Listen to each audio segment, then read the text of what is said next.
30% de calories en moins, c'est 20% de vie en plus. Pour ne pas manger plus que ce dont notre corps a vraiment besoin, on peut céder des coupes-faim naturelles et des aliments d'eau d'âne. Le blanc d'œuf est riche en protéines de bonne qualité et très faible en calories, contrairement au jaune qui contient un tiers de lipides. Il peut être consommé par exemple en omelette avec des épices, comme le curry, qui lui donne une couleur jaune plus proche de l'omelette classique. L'avocat, avec son index glycémique proche de 0, est composé de bonne graisse et procure la satiété. Il est aussi un formidable bouclier anti-inflammatoire.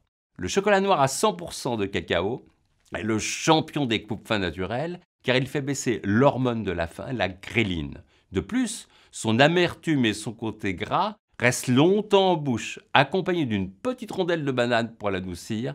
C'est l'encas santé parfait. Il existe des aliments dits retard, car ils restent longtemps dans l'estomac. En consommer permet de retarder considérablement la sensation de faim. Par exemple, les sardines sont très longues à digérer et restent jusqu'à 9 heures dans l'estomac. Un moyen facile d'espacer ses repas.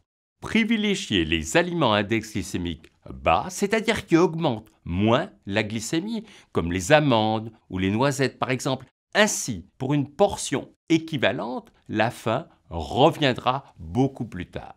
N'oublions pas également de boire. En effet, souvent, lorsque l'on a un petit coup de fatigue, c'est un signe de soif. Boire un grand verre d'eau permet souvent de calmer sa faim. De même, il a été prouvé que consommer un café 20 minutes avant le repas permet de réduire sa portion alimentaire. Enfin, prenez le temps de bien mâcher. Il faut que les aliments soient réduits en purée dans la bouche avant d'être avalés. D'abord, pour une digestion plus harmonieuse. Ensuite, pour laisser le temps au message de la satiété d'arriver au cerveau.